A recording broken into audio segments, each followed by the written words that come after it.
변함없이 예수 그리스도의 이름으로 모인 모든 교회와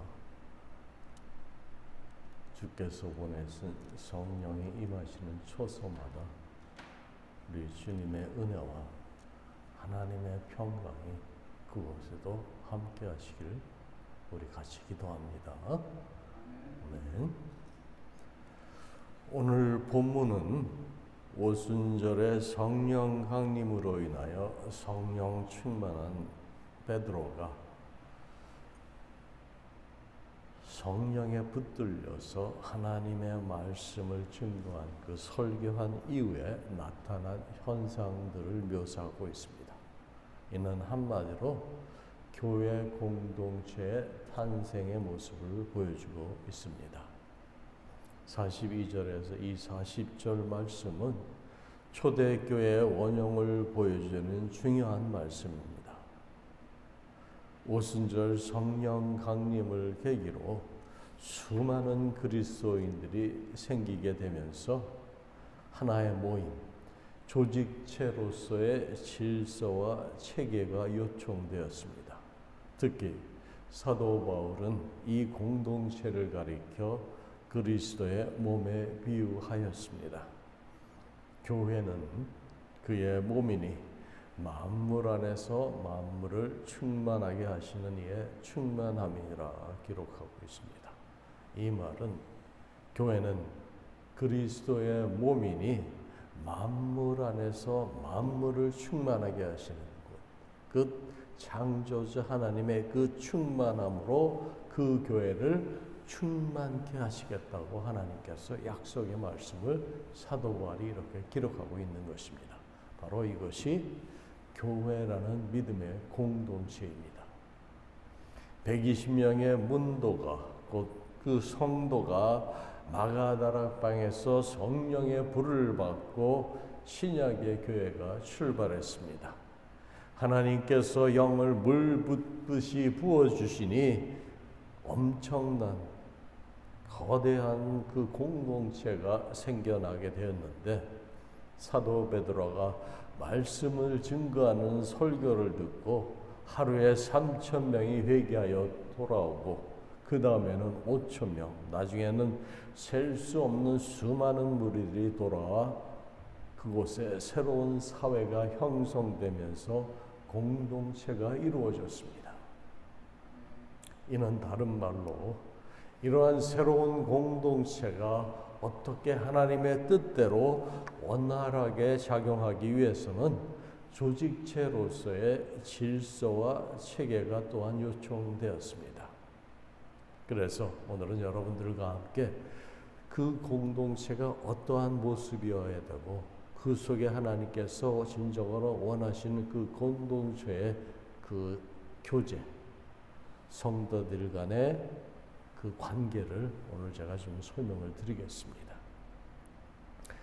그래서 하나님이 원하시는 곧 하나님의 자녀들이 참된 교제 가운데 함께 더불어 사는 것은 바로 예수 그리스도를 통해서 하나님 나라의 삶에 참여하는 것입니다. 다시 말씀드릴게요. 우리의 주님 되시는 예수 그리스도로 말미암아 이 땅에 이미 하나님 나라가 임재했습니다. 그렇죠? 우리 성도들은 그 공동체는 그리스도 예수 안에서 하나님 나라의 그 삶을 살아야 된다는 거예요. 그래서 다른 말로 하나님은 이 성도들의 그 교제를 기뻐하시고 또한 이를 통해서 영광을 받으십니다.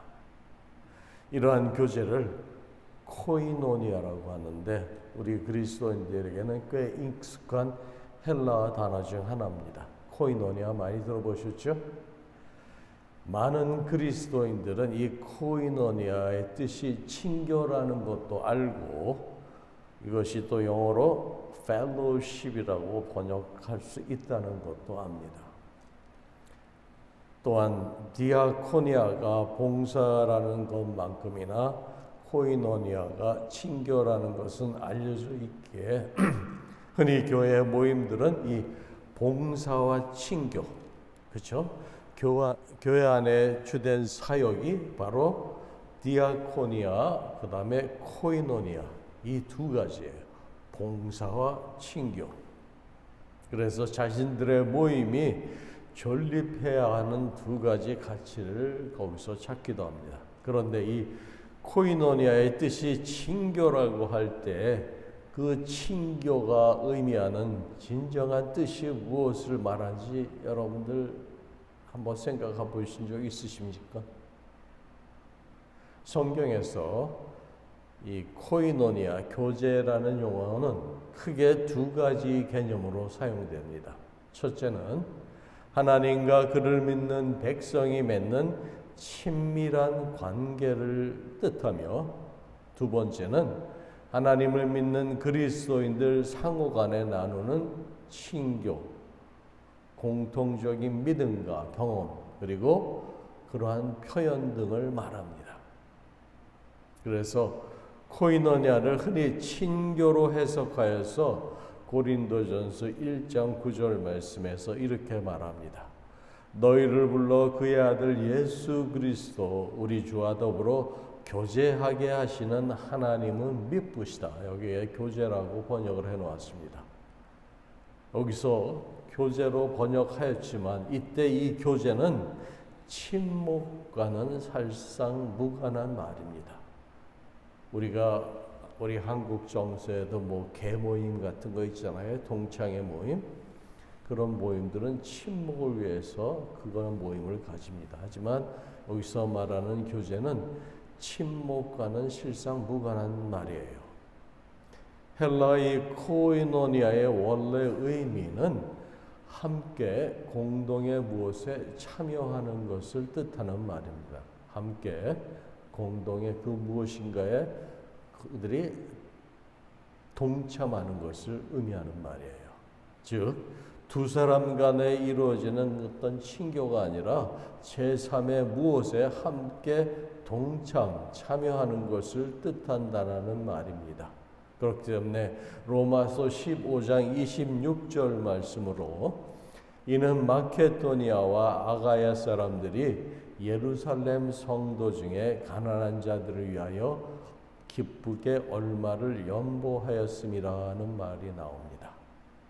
이 구절에서 친교나 혹은 사귐이라는 말이 전혀 나타나지 않았지만 이 구절 안에는 분명히 그 원문 안에는 코이노니아라는 단어가 사용되었음을 알 수 있습니다. 그래서 마케도니아와 아가야 사람들이 기쁜 마음으로 예루살렘에 사는 가난한 성도들에게 구제금을 마련한 그 행위를 갖다가 코이노니아라고 말합니다. 그리고 고린도후서 9장 12절에서 13절에서는 이렇게 말하고 있습니다. 이 봉사의 직무가 성도들의 부족한 것을 보충할 뿐 아니라 사람들이 하나님께 드리는 많은 감사로 말미암아 넘쳤느니라. 이 직무로 증거를 삼아 너희가 그리스도의 복음을 진실이 믿고 복종하는 것과 그들과 모든 사람들을 섬기는 너희의 후한 연보로 말미암아 하나님께 영광을 돌리고, 이렇게 사도 바울이 고린도교회에 얘기를 하고 있어요. 이 구절에서 13절에 여러분의 봉사의 결과로 이렇게 그들이 하나님께 영광을 돌린 것입니다.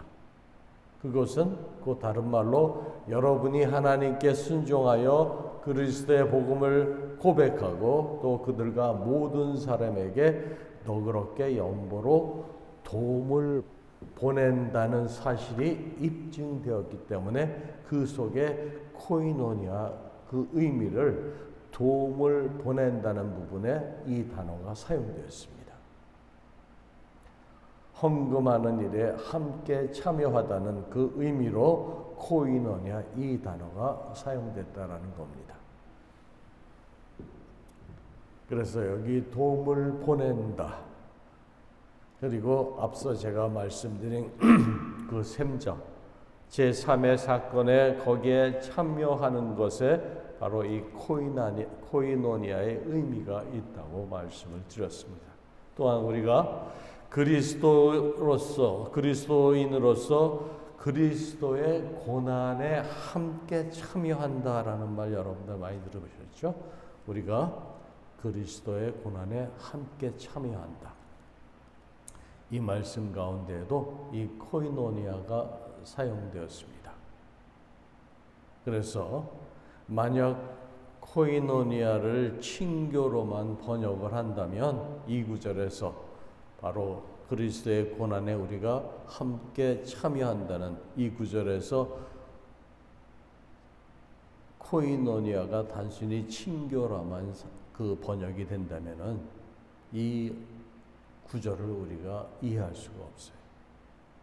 이 구절을 어떻게 그 의미로 그리스도의 고난에 함께 참여하는 것을 설명할 수가 없습니다. 그래서 이 구절에도 분명히 코이노니아 이 단어가 사용되었음을 우리가 염두에 두어야 합니다. 단순히 성도 간의 교제만이 친목이라는 것이 아니라는 거예요. 그 진정한 의미가. 그리고 빌립보서 3장 10절하고 11절 말씀에는 또 이런 말이 있어요.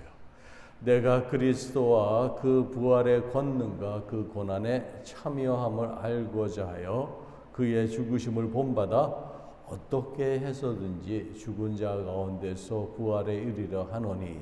그러니까 이 말에서 내가 바라는 것은 사도 바울이 얘기하는 거예요. 그리스도를 알고 그분의 그 부활의 능력을 깨닫고 그분의 그 고난에 동참하여. 그 동참하여라는 그 말이 코이노니아의 그 단어를 거기서 사용하고 있어요. 그래서 그 고난에 동참함으로 해서 그분의 죽으심을 본받는다라는 것입니다. 따라 여기에 동참하여가 그 의미를 코이노니아 그 단어의 의미를 가지고 있습니다. 그리고 마지막으로 고린도후서 13장 13절에서는 주 예수 그리스도의 은혜와 하나님의 사랑과 성령의 교통하심이 너의 무리와 함께 있을지어다. 여기서 말하는 성령의 교통하심. 이 교통하심이 다른 표현으로 성령의 사귐에도 코이노니아 이 단어가 사용되었는데 이는 성령에 함께 참여하는 것, 곧 같은 성령을 받는 것을 의미하는 말입니다. 그러니까 코이노니아 이 단어가 다양하게 사용되고 있음을 여러분들이 이해해야 합니다. 그래서 고린도전서 10장 16절에 우리가 축복하는 바 축복의 자는 그리스도의 피에 참여함이 아니며 우리가 떼는 떡은 그리스도의 몸에 참여함이 아니냐에서 말하는 그리스도의 피에 참여하는 것이나 그리스도의 몸에 참여하는 것에도 마찬가지로 이 코이노니아가 사용되었는데 이 구절의 한글 번역 자체가 잘 보여주듯이 제3의 실체인 바로 그리스도의 몸과 피에 우리가 함께 참여하는 것을 뜻합니다. 그렇죠? 1대1 어떤 사람과의 이자와의 관계가 아니라 제3의 그리스도의 몸과 피를 여기서 말하고 있습니다. 그 피와 몸에 우리가 참여하는 그 성찬 예식을 그 행위 자체를 코이노니아라고 설명을 할 수 있는 겁니다. 정리하자면 코이노니아는 침묵이 아니라 제3의 무엇에 함께 참여하는 것입니다. 그래서 영어로는 fellowship보다는 participation in으로 이해하는 것이 더 쉽게 이해될 수 있을 것 같습니다. 이렇게 코이노니아를 정리하고 나면 바울 서신의 아주 중요한 테마, 주제인 그리스도 안에서 in Christ라는 표현을 이런 맥락에서 우리가 이해할 필요가 있습니다. 교회는 그리스도 안에 있는 각각의 개인들이 이룬 공동체입니다. 여기서 그리스도 안에 in Christ라는 표현은 그리스도의 죽음과 부활에 참여한 혹은 그리스도와 함께 죽고 그리스도와 함께 사는이라는 의미입니다. 그러니까 여러분들이 성경의 영어 버전에 보면 in Christ라는 말이 자주 등장합니다. 특별히 바울 서신에서 그 의미는 우리가 그리스도와 죽고 부활한 그 모든 사건에 동참한다는 의미를 갖고 있어요. 그리고 그 신앙을 가지고 그리스도와 함께 죽고 그리스도와 함께 사는 신앙생활을 하는 걸 말하는 거예요. 네? 그래서 고린도전서 1장 9절 말씀에 앞에 제가 언급한 하나님께서는 여러분들을 부르셔서 그 아들 우리 주 예수 그리스도와 친교를 가지게 하여 주셨습니다. 여기서 말하는 이 친교는 그리스도와의 친교. 이는 다른 무슨 뜻이 아니라 곧 한 사람 한 사람이 그리스도 안에 들어감으로써 그로 인하여 이루어진 연합 혹은 연대라는 의미를 가지게 되는 거예요. 그냥 단순한 세상적인 친목이 아니라 이거는 죽고 사는 문제라는 거예요.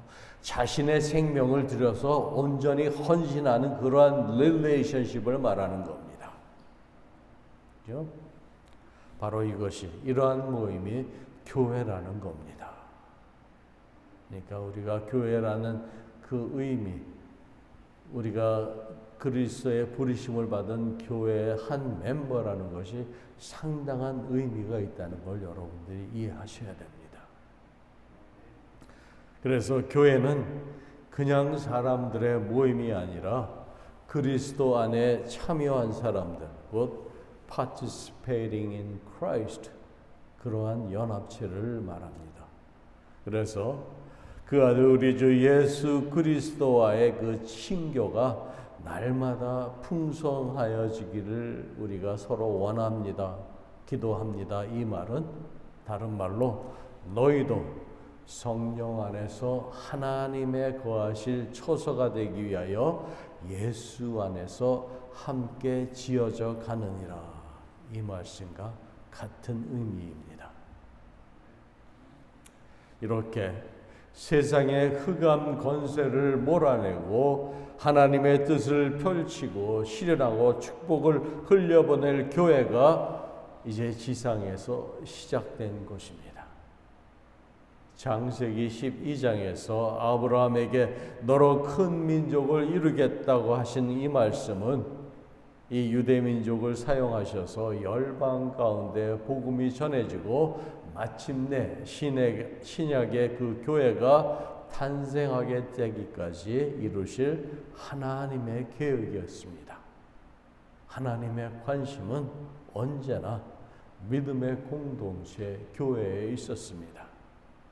세상 나라의 흥망성쇠가 아니라 하나님의 교회를 어떻게 움직여 가느냐에 따라서 그 민족과 그 제너레이션, 그 세대와 그 나라의 운명이 결정되는 것입니다. 특히 이 말세지 말에 교회의 방향과 움직임은 굉장히 긴밀한 연관성이 있습니다. 하나님은 그 시대를 축복하실 때에 먼저 교회 안에 부흥이 일어나게 하십니다. 부흥은 하나님께서 우리 가까이 오셔서 영적 광풍이 발생하는 것입니다. 오늘 본문에서 베드로가 그 하나님의 말씀을 증거했을 때 수많은 사람들이 회개하고 돌아온 그 사실을 우리들에게 보여주고 있는 거예요. 바로 그 성령의 역사가 일어나야 됩니다. 그래서 내가 암만 애를 써도 할 수 없었던 일들이 이루어지기 시작하고 뿌리지 않은 그 씨의 열매들이 맺히기 시작하며 이것이 마치 봄바람이 불면 온 땅이 얼었던 것이 녹고 들녘에 우리가 뿌리지 않은 꽃과 풀들이 돌아나는 것과 같은 모습입니다. 우리가 보지 못하지만 우리 앞에 믿음의 선배들이 뿌려놓은 씨앗들이 어디선가 이제 그 때를 맞이해서 열매를 맺기 시작한다는 거예요. 그래서 성령의 바람이 불면 하나님이 행하시는 일들을 우리가 보게 될 것입니다. 그리고 도무지 상상할 수 없었던 일들이 일어나고 사람들이 깨어나 변화할 것입니다. 예배 안에도 하나님의 큰 역사와 은혜가 있어서 그곳에 회복이 일어나고 병이 치유되고 소망이 생기고 새롭게 생동하는 그러한 힘을 우리가 느끼게 될 것입니다.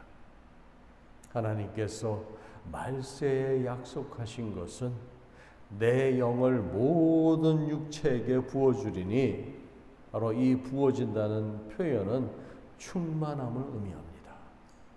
마지막 남은 자들에게는 하나님께서 그들을 들어 쓰시기 위해서 성령 충만함을 허락하시겠다는 그 약속이에요. 하나님께서 이런 강권적인 어떤 역사를 일으키시면 뚜렷한 증거들이 곧 하나님이 임재하셨다는 것을 드러내십니다. 사람이 기획하고 꿈꾸지 못했던 그 이상의 역사들이 일어나면서 우리 믿는 성도들은 단지 그것에 몸을 맡기고 순종하기만 하면 되는 것입니다. 하나님께서 기이하고 놀라운 일들을 행하실 줄 믿습니다. 이곳에 우리가 몇 사람 모이지 못했지만 주의 영이 임하시고 사도행전의 그 역사를 꿈꾸는 우리 하나님의 사람들이 하나님의 부흥을 강력하게 사모하면서 기도하는 운동이 우리 사이에 일어날 때 우리가 경험하지 못했던 놀라운 은혜의 파도가 이곳에도 일어날 줄 믿습니다. 사랑하는 성도 여러분, 가까운 미래에 어떠한 상황과 환경이 펼쳐질지 우리들은 알지 못합니다. 우리 이해구 장로님 그렇게 가실 줄 우리가 준비나 했겠습니까? 상상하지도 못했습니다. 다 하나님의 보이지 않는 손에 의해서 우리 주님께서 그렇게 인도하신 겁니다. 우리가 주님만을 의지하며 예수의 이름을 높일 때 주께서도 주의 영으로 저희와 함께 하시겠다고 약속을 하셨습니다. 이 약속의 말씀을 꼭 붙드시고 교회와 여러분들의 매일의 삶 속에 성령님의 역사로 늘 은혜가 충만하시게 주님의 이름으로 축원합니다. 아멘. 기도하시겠습니다. 성령 하나님, 저희를 사랑하사 이곳에 불러주시고 또한 하나님 나라 자녀 삼아주심을 감사드립니다. 우리에게 성령을 부어주셔서 세상을 이기게 하시고 또한 천국을 바라보며 이 땅에서도 주님 나라에 속한 자들로 충성된 복음의 증인들로 살아갈 수 있도록 인도하여 주시옵소서. 모든 것 주께 의지하며 지금도 살아서 저희들과 함께 하시는 예수님의 이름으로 간절히 기도드립니다.